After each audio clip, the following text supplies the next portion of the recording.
Բարև ձեզ, Շանթ Գյումրիի եթերում լրատվության ժամ է, այսօր հունիսի 12-ն է, օրն ուրբաթ։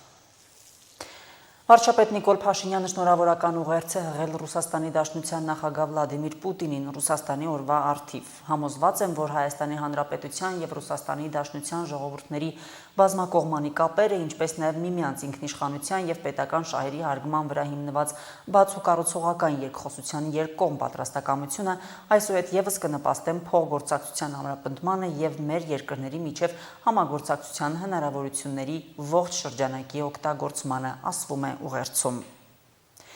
Կենտրոնական ընտրական հանձնաժողովը երեկ երեկոյան գումարած արտահերթ նիստում անդրադարձել է հունիսի 7-ի ընտրություններում տեղամասային ընտրական հանձնաժողովների գրանցամատյաններում քվեարկության օրը արձանագրված խախտումների վերաբերյալ որոշումներին։ Հանձնաժողովը անվավեր է ճանաչել թիվ 10 կոտորակ 51 և թիվ 35 կոտորակ 65 ընտրական տեղամասերի քվեարկության արդյունքները։ Հանձնաժողովը որոշել է 2 տեղամասերի քվեարկության մասնակիցների թիվը, որը ընդհանուր կազմում է 2602,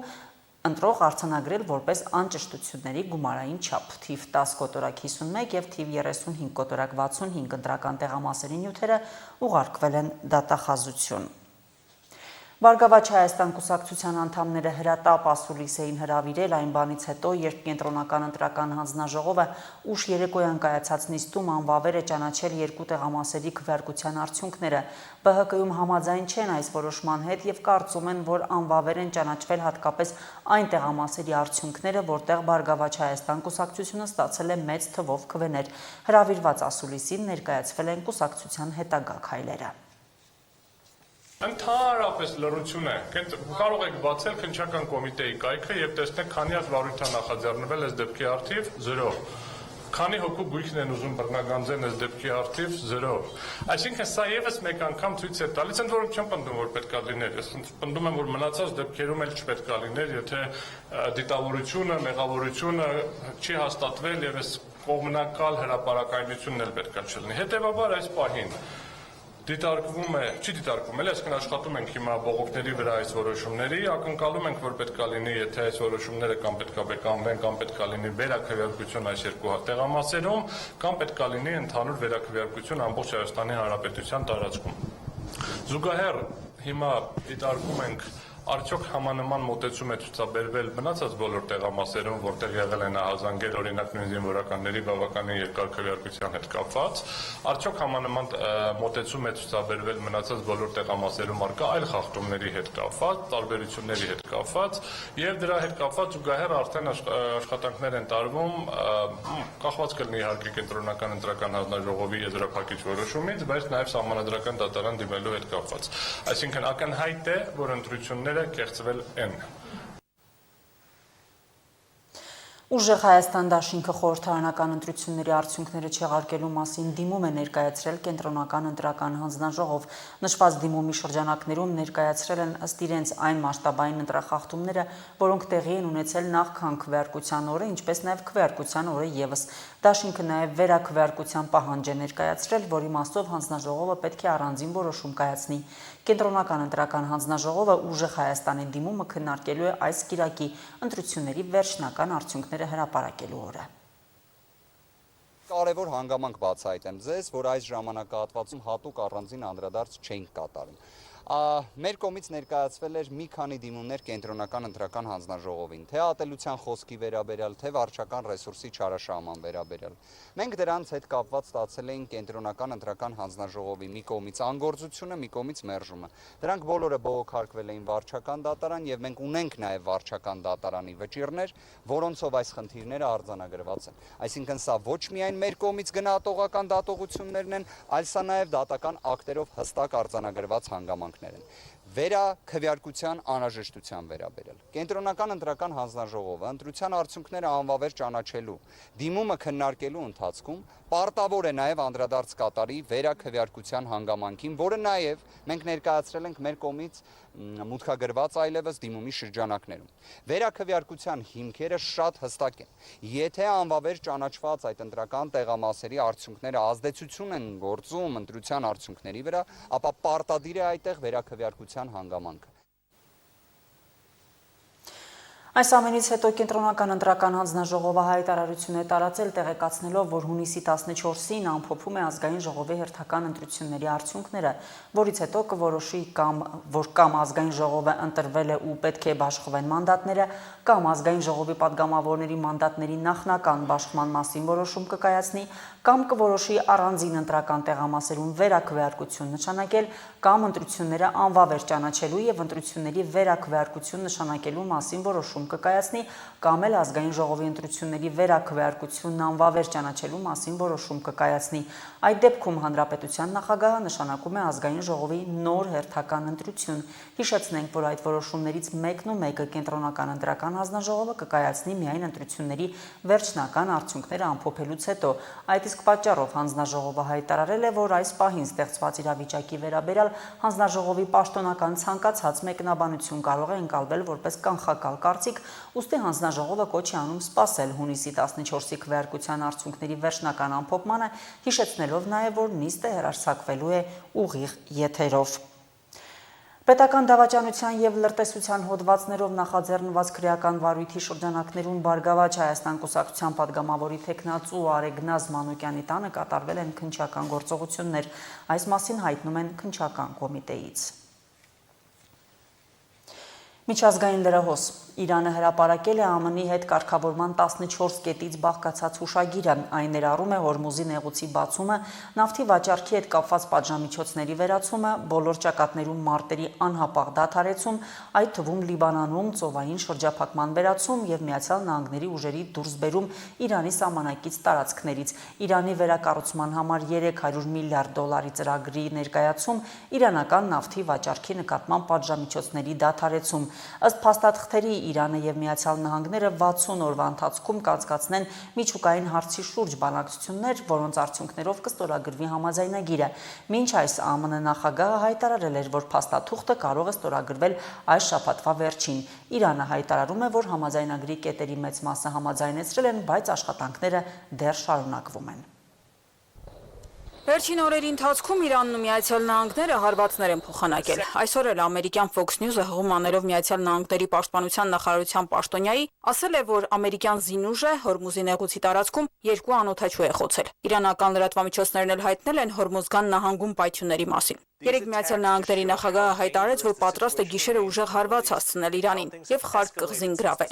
Ինչ որ պահի ոչ այնքան հեռավոր ապագայում մենք կգրավենք Խարկ կղզին եւ նավթային ենթակառուցվածքների այլ օբյեկտներ եւ կստանձնենք նրանց նավթի եւ գազի շուկաների լիակատար վերահսկողությունը, ինչպես դա արեցինք Վենեսուելայի դեպքում, ինչը լավ էլ ձեռնտու է եւ Վենեսուելային եւ Միացյալ Նահանգներին։ Իսկ Խարկ կղզում մշակվում է երկրից արտահանվող նավթի մոտ 90%-ը։ Բայց հարվածի մասին հայտարարությունից շատ չանցած Միացյալ Նահանգների նախագահ Դոնալդ Թրամփը նոր գրառում արեց սոցցանցում, այս անգամ չեղարկելով հարվածը։ Հաշվի առնելով այն փաստը, որ Իրանի Իսլամական Հանրապետության հետ քննարկումները ներկայացվել են Իրանի բարձրագույն ղեկավարությանը եւ ստացել են հավանություն, ես որպես Ամերիկայի Միացյալ Նահանգների նախագահ չեղարկել եմ այսօր երեկոյան Իրանի դեմ նախատեսված հարվածներն ու ռմբակոծությունները։ Քննարկումները եւ վերջնական դրույթները հաստատվել են ներգրավված բոլոր կողմերի կողմից, այդ թվում Միացյալ Նահանգների, Իսրայելի, Սաուդյան Արաբիայի, Արաբական Միացյալ Էմիրությունների, Կատարի, Թուրքիայի, Պակիստանի, Բահրեյնի, Քուվեյթի, Հորդանանի, Եգիպտոսի եւ այլ երկրների։ Ծովային շրջափակումը կմնա ամբողջությամբ ուժի մեջ մինչև այս համաձայնագրի վերջնական կնքումը։ Ստորագրման ժամանակն ու վայրը կհայտարարվեն շուտով։ Սոցցանցի գրառումներից զատ Միացյալ Նահանգների նախագահը նաև Սպիտակ տան լրագրողների հետ հանդիպեց։ Այս անգամ նշելով, որ շաբաթվա վերջին կարող է համաձայնագիրը ստորագրվել։ Նեղուցը պաշտոնապես կբացվի համաձայնագրի ստորագրումից հետո, ինչը կարող է տեղի ունենալ շատ շուտ, գուցե արդեն այս շաբաթավերջին Եվրոպայում։ Ավելի ուշ Թրամփը Իրանի մասին խոսեց Ջորջիայի փոխնահանգապետի հետ։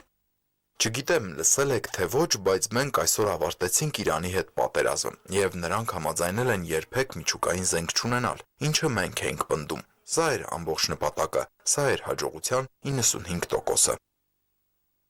Իրանից այս ամենին արձագանքեցին երկրի արտաքին գործերի նախարարի խոսնակի մակարդակում։ Ըստ էության չհերքելով հնարավոր համաձայնությունը։ Մասնավորապես Իրանի արտաքին գործերի նախարարության խոսնակ Էսմայիլ Բաղայիի խոսքով բանակցվող փաստաթղթի մեծ մասը համաձայնեցված է, սակայն քննարկումները շարունակվում են։ Նրա խոսքերը մեջ բերեցին բազմաթիվ լրատվամիջոցներ։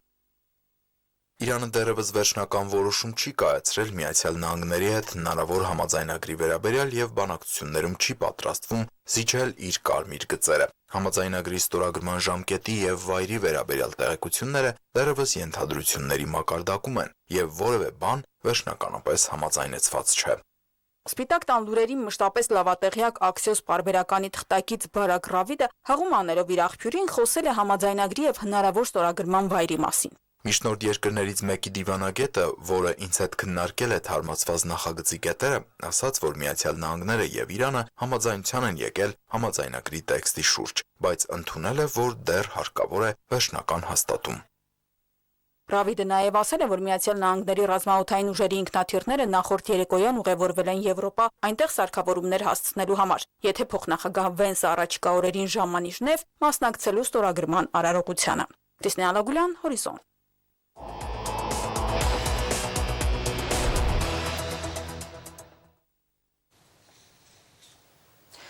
Հունիսի 11-ի անձրևից եւ կարկուտից մեծ վնասներ կրած շենք-շինությունները, սպասարկման օբյեկտները եւ այլ գույքը տասնյակներով են հաշվարկվում Գյումրիում։ Ախուրյանի տարածաշրջանի 10 գյուղերում էլ տուժել են ցանքատարածքները։ Վնասների մասին դիմումներ են հավաքվում Գյումրիի քաղաքապետարանում, Շիրակի մարզպետարանում եւ Ախուրյանի համայնքապետարանում։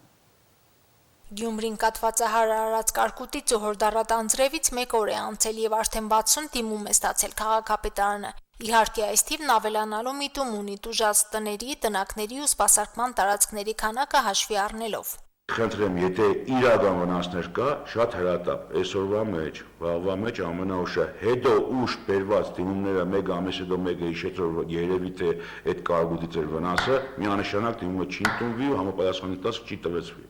Ըստ դիմումների ու հասցեների հանձնաժողովը թաղամասերով է շրջելու գնահատելու են տների վնասվածության աստիճանը։ Քաղաքային հանձնաժողովի արձանագրածն ու կազմած եզրակացությունները դեռ ուղարկելու են մարզային հանձնաժողով։ Ըստ կոմունալ բաժնի պատասխանատուի սրանով քաղաքապետարանի գործառույթն ավարտվում է։ Մենք ուղղակի այդ գործառույթը ֆիքսելու, որ իրոք կա խնդիր, իրոք եղել է տուժված անձինք, իրոք կա չափ, վնաս եւ այլն, Էդել միաժամանակ ելի կրկնեմ հանձնաժողովի համապատասխան մասնագիտական գնահատումով, որովհետեւ իրավական դաշտի մեջ խնդիրներ չկան։ Քանի որ բոլոր տեղերը դեռևս չենք այցելել, քանակի առումով փգար ծառայությունից ենք ստացել, որտեղ իրենք այցելել են, կան ջրալցված բավականին, ասենք տասնյակից ավել տներ, բայց տեղում պետք է նայվի։ Մենք նույն տեղեկատվությունը ստանալուց նաև տեսել ենք, որ գնացել են հազանգով, բայց տեսել են, որ ջրի մագարտակը շատ քիչ է, այնտեղ աշխատանք կատարելու խնդիր չկա։ Տուժած տնտեսություններից մարզպետարանում են նաև դիմումներ ներկայացրել, այստեղ վնասների չափերն ուսումնասիրող մշտական հանձնաժողով է գործում, որը հիմնականում գույքագրում հաշվարկում է մարզի բնակավայրերի խնդիրները, գյուղատնտեսական նշանակության վնասները։ Այս անգամ Գյումրիի վնասներն են գնահատելու, իսկ փոխհատուցման մասին դեռ չեն խոսում կամ ավելի ուշ պարզ կդառնա։ Ինչ աստիճանի վնասներ ունեն Ախուրյանի 10 գյուղերը, մարզային հանձնաժողովն այս մասին դեռևս տվյալներ չունի։ Ցանկատարածքների վնասվածությունը մի քանի օր անց է երևում։ Հիմնականում այդ դաշտերն ենք մենք գնացել դիտարկել, ասենք ցորեն է, կարի է բան, որոնք ավելի ասենք բարձրաժեք են եւ կարեւոր են։ Շատ տեղեր կար, որ իրականում ոնց որ հնձած լիներ ընդհանրապես, այդտեղ էլ որևէ ձևով վերականգնվելու հնարավորություն չկա։ Տեղեր կա, որ ավելի քիչ է եղել վնասը, հավանականությունը կա, որ որոշ հատվածը կարող է վերականգնել։ Մոտակա շաբաթվա ընթացքում հստակ պատկեր կունենանք, որովհետև տեսեք կարգատարության թեփքում ցանկատարությունների ուսումնասիրությունը ավելի շատ վնասները ակնառու կլինեն 3-4 օր հետո կարգատարությունից եւ այս պարագայում դրանով պայմանավորված որոշակի ժամանակ է անհրաժեշտ, որովհետեւ հստակ վնասների չափ արձանագրվի։ Ախուրյանի 10 բնակավայրերի ցորենի եւ գարու ցանկատարածքների մի մասն ապահովագրված է։ Գյուղական ապահովագրությունից օգտվող տնտեսությունները չեն սպասի փոխհատուցման մասին կառավարության որոշմանը։ Մարզում ունենք կնքված 2800-ից ավելի պայմանագիր, շուրջ 2750 հեկտար ցանկատարությունների համար որոշակի տարածքներում ապահովագրված տարածքները ավելի մեծ են, որոշ տարածքներում փոքր, բայց կարգու տնտեսքից ապահովագրված են եւ ըստ ապահովագրական պայմանագրի կուսումնասիրվեն ցանկատարությունների վնասը ապահովագրական ընկերությունների կողմից, փորձագետների կողմից գնահատում կիրականացվի եւ ըստ պայմանագրի փոխհատուցում կտրամադրվի։ Հաշվարկներին ու վնասվածության աստիճանի գնահատումներին չի նայում եղանակը։ Երեկ երեկոյան ուժեղ քամին Գյումրիի որոշ հասցեներում ծառեր է շրջել, տեղի են ունեցել էներգաանջատումներ։ Հորդարատանձրևներն ու քամին հանրապետության շրջաններում չեն դադարի նաև առաջիկա օրերին։ Մարինե Տերբինյան, Արարատ Ծատուրյան, Հորիզոն։ Քիչ առաջ տեղատարապ անձրև եւ ուժեղ կարկուտ է տեղացել Շիրակի մարզի գյուղ Նահապետավանում։ Այս մասին հայտնել է հիդրոօթերևութաբանության եւ մոնիթորինգի կենտրոնի տնօրենի տեղակալ Գագիկ Սուրենյանը եւ Facebook-յան իր էջում տեսանյութ է հրապարակել։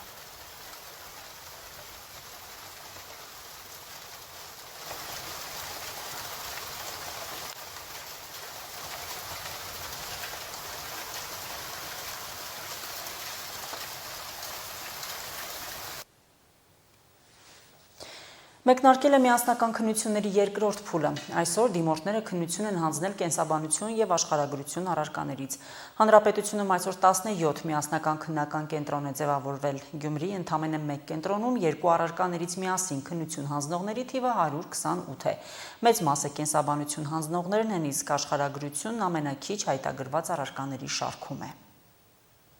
Քննասենյակներ մուտքը դիմորդների ստուգումով է մեկնարկում։ Ստուգվում են անձը հաստատող փաստաթղթերը, նաև այն, թե իր հետ դիմորդը ինչ է տանում քննասենյակ։ Այս կարգը ամեն տարի բջջային հեռախոսների ու թվային այլ սարքերի հայտնաբերման համար է, որոնք կարող են օգտագործվել քննության ընթացքում։ Ստուգում են, զգուշացնում, որ թվային սարքեր ու հեռախոսներ չունենան, բայց քննության ընթացքում պարզվում է, որ դիմորդները տարբեր խորամանկ քայլերի են դիմում։ Վստահում են ոչ թե սեփական գիտելիքներին, այլ տարբեր, այսպես կոչված, գադջետների կիրառությանը։ Նախորդ քննություններին հայտնաբերվել են նորից եւ հեռախոսներ, եւ լսող սարք, եւ հաղորդող սարք։ Այո, եւ այդ դիմորդները բնականաբար հեռացվել են քննությունից։ Իսկ սեփական գիտելիքներին ապավինելու, դրանց պաշարը ավելացնելու ժամանակ ու հնարավորություն դիմորդները ունեն։ Նախ հունվարին միասնական քննությունների առաջին փուլին են մասնակցել։ Ովքեր առավելագույն միավորներ են ստացել, երկրորդ փուլին էլ չեն մասնակցում։ Իսկ ում չի բավարարել ստացած գնահատականը կամ եթե անցողիկ շեմը չեն հաղթահարել, նորից մի քանի ամիս պարապել են ու եկել ավելի բարձր գնահատականի ակնկալիքով։ Առաջի փուլում գրավորը գրեցի, հաջող էր, բայց ոչ այնքան միավորին չբավարարեցես, դրա համար էլի եկել եմ ավելի լավ դարձնելու արդյունքս։ Հունվարին քննությունը տալուց հետո դե արդյունքները լավ էին, բայց բավարար չէին։ Այսինքն մենք որոշեցինք, որ էլի մի փուլ անցնենք, պատրաստվել ենք շատ լավ, շատ բարձր գնահատականի ակնկալիք ունենք։ Հունվարի արդյունքից այդքան էլ գոհ չէի, 14 միավոր էի հավաքել, հիմա հույս ունեմ ավելի բարձր միավորի։ Այսօր քննություն հանձնողների մեծամասնությունը կենսաբանություն առարկան է հայտագրել։ Գերակշռում են բժշկական համալսարանի դիմորդները։ Աշխարհագրությունը ամենաքիչ հայտագրվածների շարքում է։ Ամբողջ հանրապետությունում երկրորդ փուլով աշխարհագրություն առարկայից 96 դիմորդ է քննություն հանձնում, որից Երևանում 14 դիմորդ, իսկ Գյումրիում 16 է։ Երկրորդ փուլը որոշել եմ աշխարհ, ընդամենը չեմ կրկնոսիցի մոտ չեմ պարապել, թեստերն է ամենակիչն որ ստացել եմ 12.75։ Հունվարին աշխարհագրություն մասնագիտությանը հավաքել եմ 12.5 միավոր։ Ուղղակի հիմա եկել եմ նորից փորձելու, ակնկալում եմ ավելի բարձր միավորներ։ Սերվիս բաժին եմ դիմում, Շիրակի պետական համալսարանում։ Առաջի փուլին մասնակցել էի, ստացել եմ 11.5, հիմա եկել եմ բարձրացնեմ գնահատականս։ Կենսաբանություն առարկայից հետագրված են 121 դիմորդ, որից 8-ը բացակայ են։ Իսկ աշխարհագրություն առարկայից 16 դիմորդ, որից 1-ն է բացակա։ Բացակայությունները քննական կենտրոնի ղեկավարի վերլուծությամբ մի քանի պատճառ կարող են ունենալ։ Կամ դիմորդները փոշմանել են ու որոշել բավարարվել առաջին փուլի արդյունքներով, կամ հարգելի պատճառներով, օրինակ առողջական խնդիրներով է պայմանավորված։ Այս դեպքում համապատասխան բժշկական տեղեկանք ներկայացնելու պարագայում նրանք հնարավորություն կստանան մասնակցելու միասնական քննությունների երրորդ փուլին։ Մի քանի անգամ քննություն հանձնելու հնարավորությունը դիմորդները իհարկե դրական են գնահատում, փորձիր կրկին սկզբունքն է գործում։ Երեխաները նախ փորձ են ունենում, որպեսզի հունվարին տալիս են, հետո ավելի վստահ են գալիս հունիսի քննությանը, ավելի վստահ են իրենց ուժերին, ավելի պատրաստ են հոգեպես։ Հիմա ուզում եմ ավելացնել, որպեսզի հաստատ իմանամ, որ անվճար եմ ընդունվելու։